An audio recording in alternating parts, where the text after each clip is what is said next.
Hello guys, my name is Emmanuel AC. I'm back again with a wonderful episode of Let's Build It Together. Last week I talked about an introduction to my history. It was a wonderful, powerful episode. But today I'm going to talk about an introduction to your history. I'm going to tell you who you are, where you're coming from, who your parents are. I'm going to tell you amazing things about you. Every one of you that is listening to this podcast, I'm going to tell you amazing things about yourself. But before I start telling you about your history, I would like to tell you that your history is not different from the history of your parents. Your history is not different from the history of your great-grandparents. Your history is not different from the history of your great-great-grandparents. And these histories of your parents and great-grandparents are not different from the history of Nigeria. Yes, they are not different from the history of our dear country. Your history is not different from the history of Nigeria. Now, when you talk about the history of Nigeria, there is definitely two things that comes to mind: the military coup and the civil war, the bloodshed, the loss of life, loss of innocent life, loss of property, the poverty, the insecurity that bestowed on us as a nation. But all these are negative memories. But if we look further back before the military coup and the civil wars, you will realize that Nigeria as a nation is founded on a more lovely history. And this is the history that brought about our independence. The history that saw men and women from different backgrounds, men and women who spoke different languages, men and women who worship different gods. They came together to fight a common battle, and that is to end the British rule.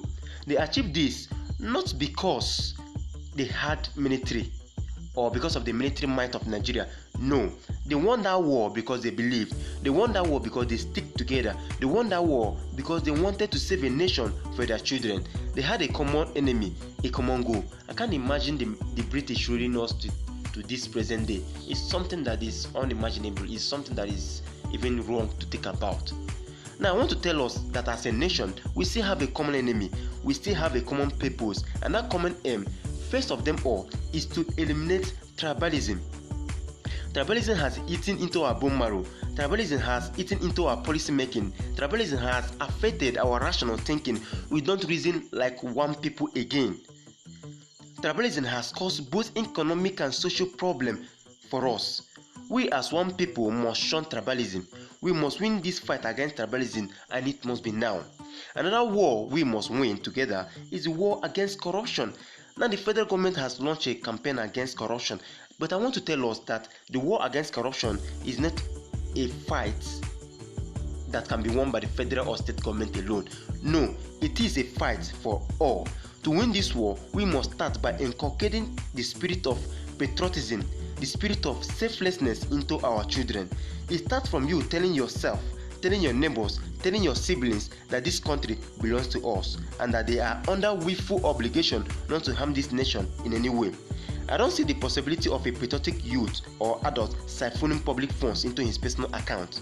I don't see the possibility of a patriotic Nigeria alleging that monkey or snake swallowed huge amount of money. No, it's something that is absolutely not possible for a patriotic